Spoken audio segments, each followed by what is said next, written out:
One, two, three, come on!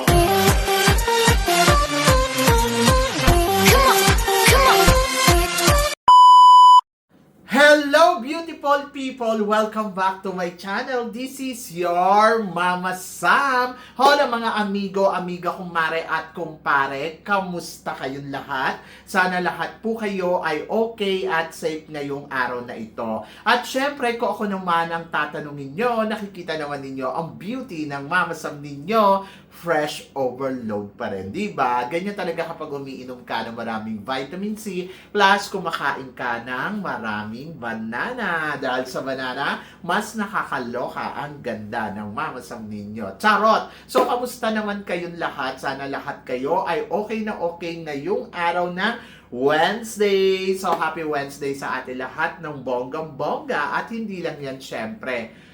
Ay nako, eto na nga, excited na tayo dahil ngayong araw na to magaganap na ang preliminary competition dito sa MGI All-Stars. Are you excited guys? Kasi ako, yes, sobrang excited na ako para dyan. Kaya naman, syempre, ngayong araw na to, chichika muna tayo ng bonggang-bongga. Pero syempre, bago tayo chumika, gusto ko muna magpasalamat sa walang sawang tumatangkilik dito sa Mama Sam Vlog, araw-araw, lagi-lagi. Maraming salamat po sa pagmamahal at support na binibigay ninyo. At hindi lang yan, syempre, sa lahat naman ng makasolid na Mama Sam dyan na laging tumututok dito, araw-araw, lagi-lagi, maraming salamat guys sa inyong lahat. Kaya naman, ngayong araw na to, marami akong hatid na chika na talaga naman, oh my gosh, magtataas ang kilay ninyo ng bonggang-bongga sa mga pinag-uusapan natin ngayon. Kaya guys, huwag na nating patagalin ang ating mga chika. So, para sa una nating chika, ito nga, maraming imbiyer na daw na Pinoy sa Mexican beauty. Anong machichika mo dyan, Mama Sam? Well, ang machichika ko dyan ay naiintindihan ko ang nararamdaman ninyo. Hindi ko alam, siguro dahil imbiyer na din sa atin ang mga ilang beauty queen na from Mexico. Kaya ganun na lang yung ramdam natin sa kanila kapag nanalo sila sa pageant. Plus, ito nga, ang nagpasama talaga lalo sa kanila ay si Fatima. Mababait naman yung mga ilang beauty queen from Mexico. Pero ayun nga, like example, si Lupita Jones, di ba? Parang, ewan ko, pero parang lagi siyang galit. Sa totoo lang, wala naman silang pinagkaiba ni Fatima. Si Fatima, parang ganun din, lagi din galit, laging irritable, and then siya din, ganun din. So, siguro ganun talaga yung, yung vibes ng mga Miss Mexico beauty queen, di ba? Pero, sa kabilang banda, may mga ilan-ilan naman mga beauty queen, katulad ni Andrea Mesa. Maganda si Andrea Mesa. At in fairness kay Andrea Mesa, I love her beauty talaga. And then, plus, syempre, yung nanalo noon 2010, favorite ko pa naman yon, pero hindi ko pa siya na-encounter. Pero alam mo yon, meron din siyang parinig minsan sa mga Filipino beauty queen natin na lagi na lang Philippines, mga tipong gano'n, di ba? So yon, so tanggapin na natin ang katotohanan na isa sila sa mga talagang imbiyer na pagdating sa Pilipinas. But doon naman ako na sana matuwa na lang tayo sa mga beauty queen nila. So yon, and then ako para sa akin, kay Fatima at saka kay Miss Iko, congratulations. Kung ano ba ng mga magic na ginawa ninyo at kaya kayo nanalo dyan ay dahil siguro maganda kayo. Charot. So yun, nakakaloka lang. Pero parang good luck sa kanila, ganon.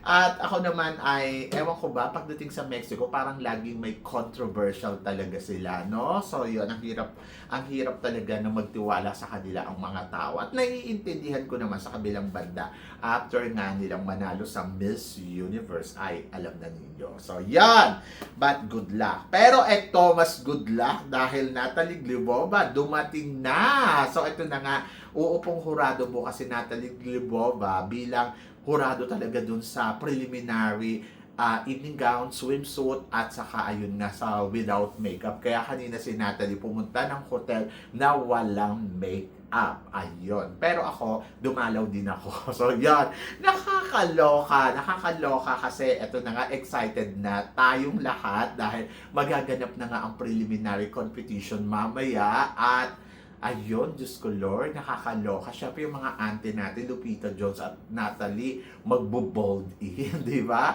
So, good luck. Sana magustuhan talaga nila si Miss Philippines at lalo-lalo na si Gasini Ganado. So, yun, pag natalo si Gasini, alam na ninyo. Charot.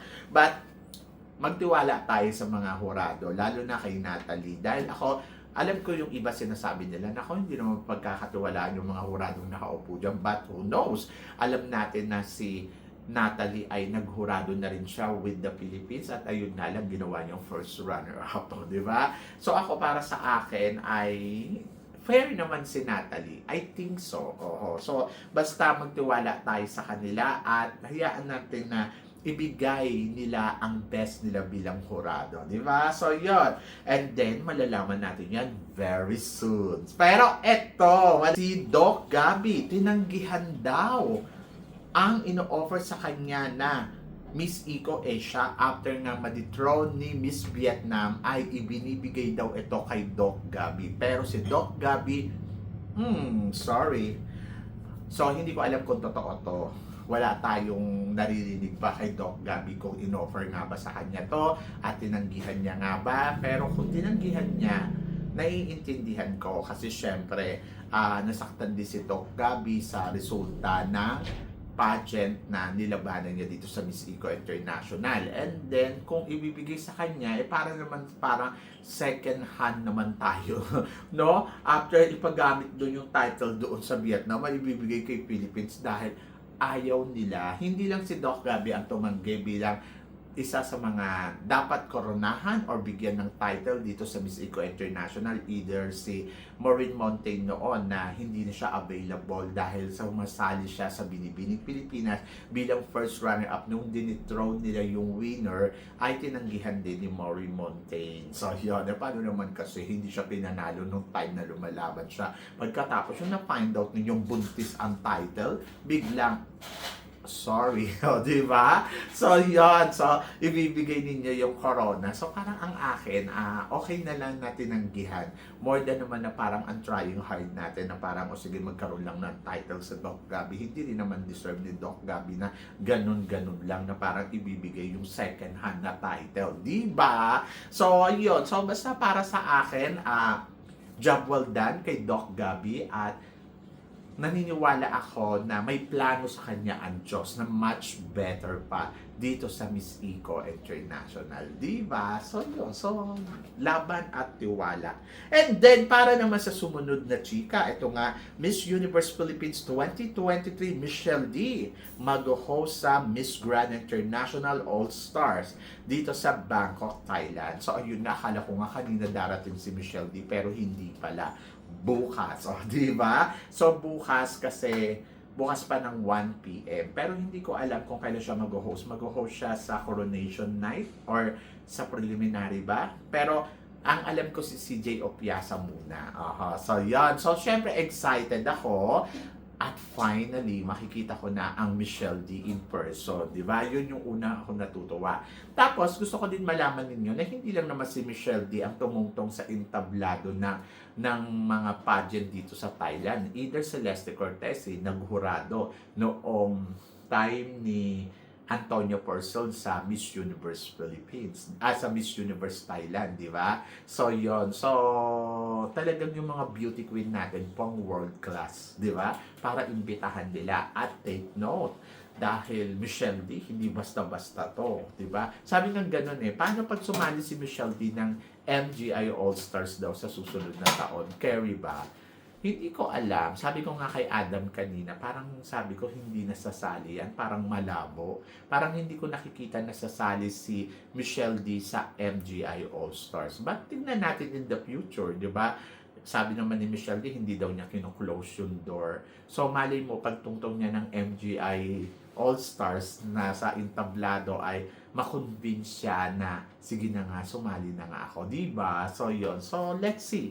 Basta for now, masaya ako na isa siya sa magiging host dito sa MGI All-Stars, kung mamayaman or bukas. So, yan.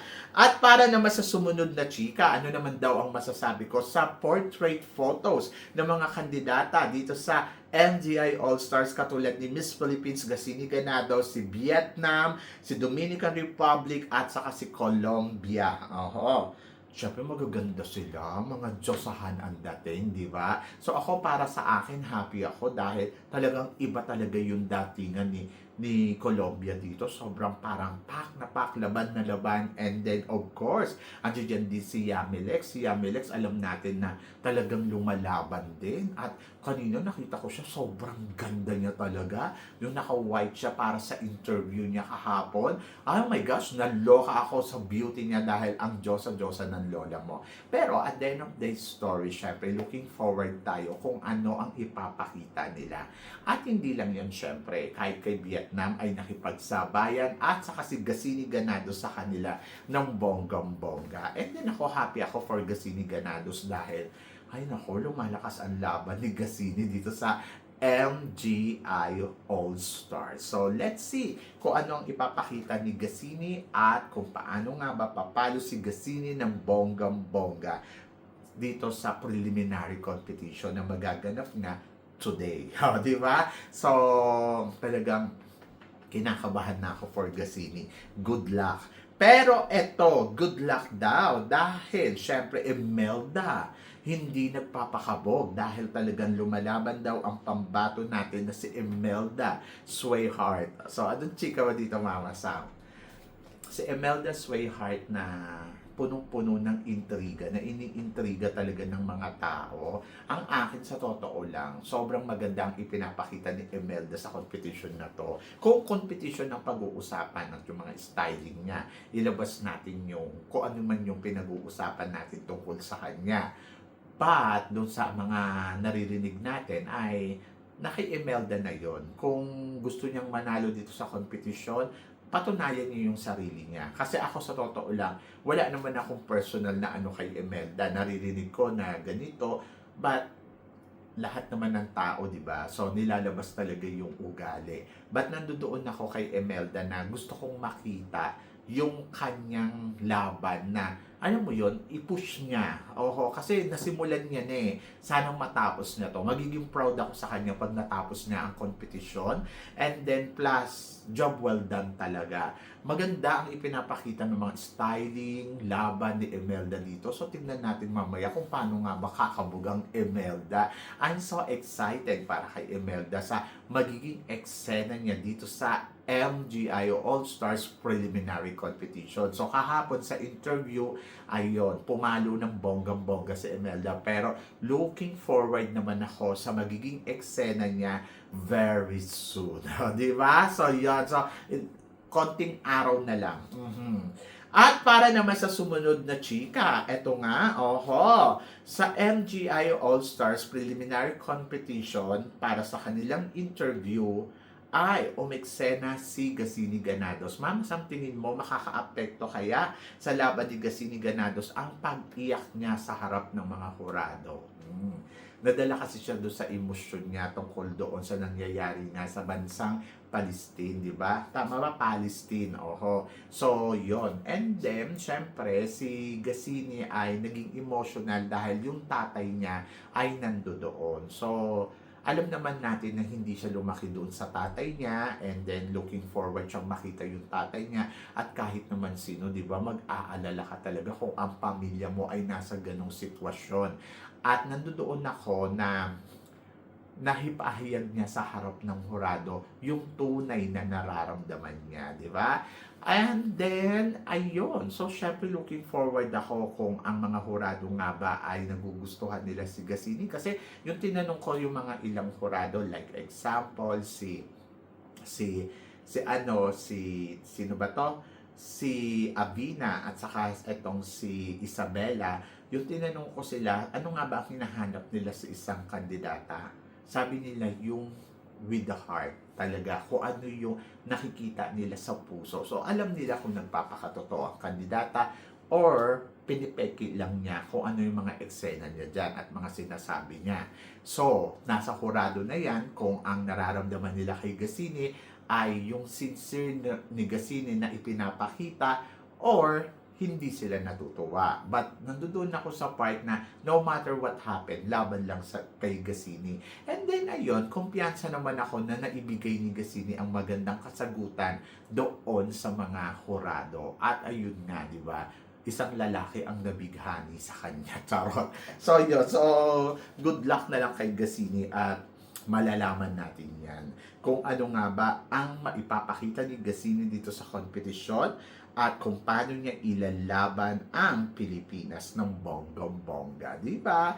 So, yun. So, para naman sa sumunod nating chika, eto nga, nako, si Pusha daw, lumalaban. So, possible kayang makarating sa top 3 si Pusha at saka etong si Kaylin at saka syempre si Gacini Granados. Oho, sa top 3, parang sila yung tatlong Pinay na nakikita natin na talagang nakikipagbardagulan, nagiging malakas ang laban. But nandoon ako kay Pusha at saka kay Kaylin. Natutuwa ako sa ipinapakita nila dito. Si Pusha, kung tutuusin, parang ibang Pusha ang nakikita natin eh. Pero sabi kasi sa akin ni Adam, wala naman na daw siyang dapat patunayan. Dahil may napatunayan naman na siya. Kaya siguro ini-enjoy niya na lang talaga yung laban niya dito sa MGI All-Stars. And then ako para sa akin, manalo matalo, alam ko na masaya siya. So yon ang importante. Nung una medyo parang nalulungkot ako kasi parang iba talaga yung nakikita natin sa laban ni Pusha. Pero ngayon, ang masasabi ko, at least, di ba? Nakikita natin na mas in-enjoy ni Pusha. Kumbaga parang kung makakapasok siya sa semifinal, bonus na yan. Kung hindi naman ay ayun, wala na tayo magagawa.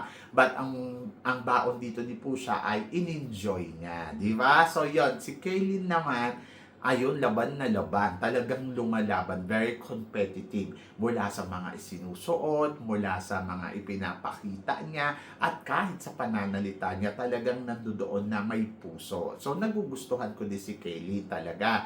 Pero, nakakalungkot din kung hindi din siya makakarating sa dulo ng competition or hindi siya makakapasok sa semifinals.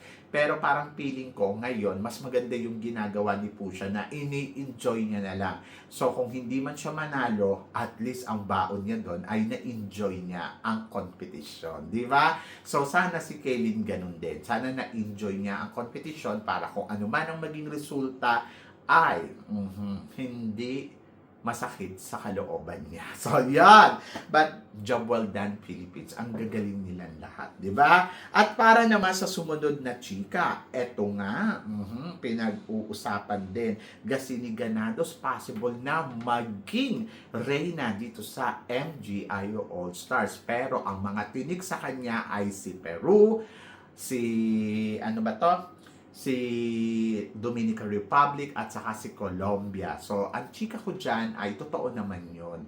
Siyempre, wala namang journey na madali. Lalo na pagdating sa dulo ng competition, talagang medyo matinik ang laban, di ba? So, yon. So, ako para sa akin, siguro sa ipinapakita ni Gacini, ay ilaban lang niya ng bonggang-bongga ang laban niya at malalaman natin yan very soon kung si Gacini nga ba ang mananalo. So ako, maraming nagtatanong sa akin, sabi ganun, Mama Sam, tingin mo ba si Gacini ba ang mananalo dito? To be honest, for now, ang sagot ko, yes, si Gacini ang malaki ang potential na makakuha ng corona ng MGI All-Stars. Pero, malalaman natin yan bukas kung ano nga ba, or mamaya, kung ano nga ba ang ipapakita ni Gacini dito sa competition ng preliminary competition. Kasi especially yung gown, kung kakabog ba yung gown niya, or magugustuhan ba talaga siya ng hurado. So, malalaman natin yan. But for me, ipanalangin natin si Gacini na sana ay makalaban siya ng bonggang-bongga, magawa niya yung best niya, at ayun, I'm so excited na talaga para sa ipapakita niya sa competition ng MGI Preliminary Competition na magaganap nga mamaya. So, yun. So, kayo guys, ano guys ang masasabi ninyo dito sa mga pinag-uusapan natin ngayon? Please comment below para malaman ko naman kung ano naman ang chika mo dito sa mga tinatalakay natin. Syempre, maraming salamat po sa inyong lahat sa love and support na binibigay ninyo syempre dito sa channel ko, at sa mga hindi pa nakaka-follow at nakaka-subscribe, please don't forget to click like and subscribe my channel at i-click nyo na rin po ang notification bell to more updated syempre sa aking mga chika. Sabi ng ganon, always keep smiling and laban lang. So guys, hanggang dito na lang. Hanggang sa muli nating chikahan. See you tomorrow. Thank you guys.